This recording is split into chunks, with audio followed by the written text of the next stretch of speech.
ज्यावेळी आपणास एकापेक्षा जास्त एकाच प्रकारचे व्हेरिएबल आणि एकाच कामासाठी लिहावयाचे असतात, त्यावेळी आपण ते ॲरेद्वारे दर्शवू शकतो. म्हणजे उदाहरणार्थ, ज्यावेळी आपणास 10 मुलांचे गुण लिहावयाचे असतात, त्यावेळी प्रत्येक वेळेला ए, बी, सी, डी असे 10 व्हेरिएबल घेण्यापेक्षा आपण एकाच व्हेरिएबलला, परंतु त्याची साईज ही आपण 10 अशा प्रकारे लिहू शकतो.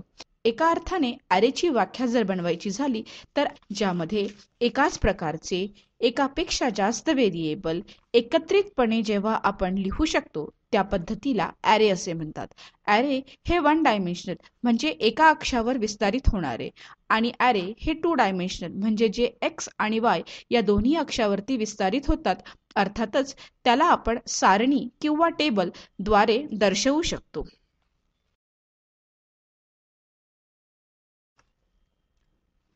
वन डायमेन्शनल ॲरे म्हणजेच सिंगल डायमेन्शनल ॲरे सुद्धा. अर्थातच त्यामध्ये फक्त आपण वाय अक्षावर विस्तारित होऊ शकतो. परंतु त्या अगोदर आपण ॲरे कसा लिहितात ते बघूयात. ॲरे लिहिण्यासाठी सुरुवातीला त्याचा डेटा टाईप, त्यानंतर ॲरेचे नाव व त्याच्या पुढे चौकोनी कंसात त्याची साईज म्हणजे तो जास्तीत जास्त किती किमती आपल्यामध्ये स्टोअर करू शकतो हे लिहिता येते.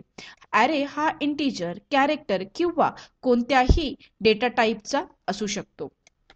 त्याचप्रमाणे ॲरेचे मेमरीमधील रचना ही खालील प्रकारे असते, ज्यामध्ये ॲरे हा 1, 2, 3 आणि 4 अशा प्रकारे 10 पर्यंत सर्व किमती एका खालोखाल एक म्हणजे एका ओळीनंतर एक अशा प्रकारे लिहू शकतो.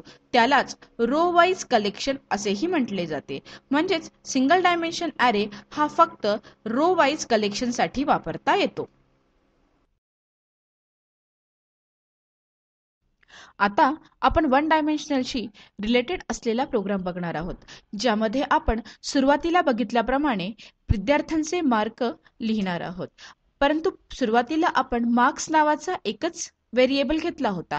आता आपण त्याच मार्क्स व्हेरिएबलच्या पुढे कंसामध्ये 15 लिहिल्यानंतर त्याची साईज 15 म्हणजे तो जास्तीत जास्त 15 वेगवेगळ्या किमती त्यामध्ये लिहू शकतो.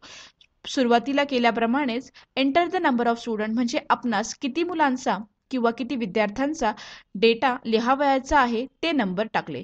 त्यानंतर फॉर लूप प्रमाणे आपण प्रत्येक मुलांचे मार्क विचारले आणि ते विचारले जाणारे मार्क आपण आता यावेळी मार्क्स कंसामध्ये आय हा त्या विद्यार्थ्याचा क्रमांक दर्शवितो. म्हणजे पहिला विद्यार्थी, दुसरा विद्यार्थी, तिसरा विद्यार्थी अशा प्रकारे आपण एकामागोमाग एक जितके विद्यार्थ्यांचा नंबर इथं दिला असेल तितक्याप्रमाणे आपण त्या विद्यार्थ्यांचे मार्क इथं घेऊ शकतो. त्यानंतर आपण आतापर्यंत घेतलेल्या सर्व गुणांची बेरीज करण्यासाठी खाली काही वाक्य लिहिली आहेत. त्यामध्ये आपण एकापासून सुरू करून त्या नंबर पर्यंत जितके आपल्याकडे मार्क्स आले आहेत त्यांना पहिल्या मार्कांबरोबर जोडले.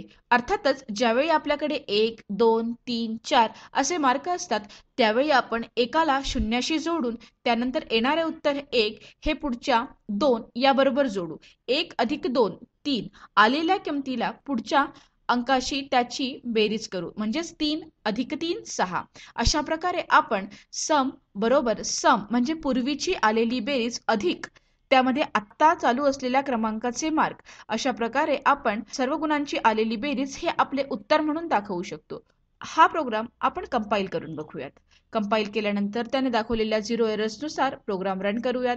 रन झाल्यानंतर त्याने विचारल्याप्रमाणे आपण किती मुलांचे मार्क एंटर करायचे आहेत ते लिहूयात. उदाहरणार्थ आपणास 3 मुलांचे मार्क लिहावायचे आहेत.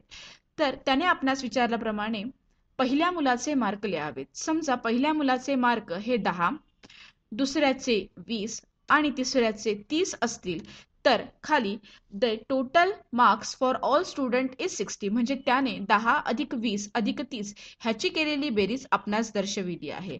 अशा प्रकारे सिंगल डायमेन्शनल ॲरेचा वापर आपण एकापेक्षा जास्त एकाच प्रकारचे व्हेरिएबल लिहिण्याकरता करू शकतो.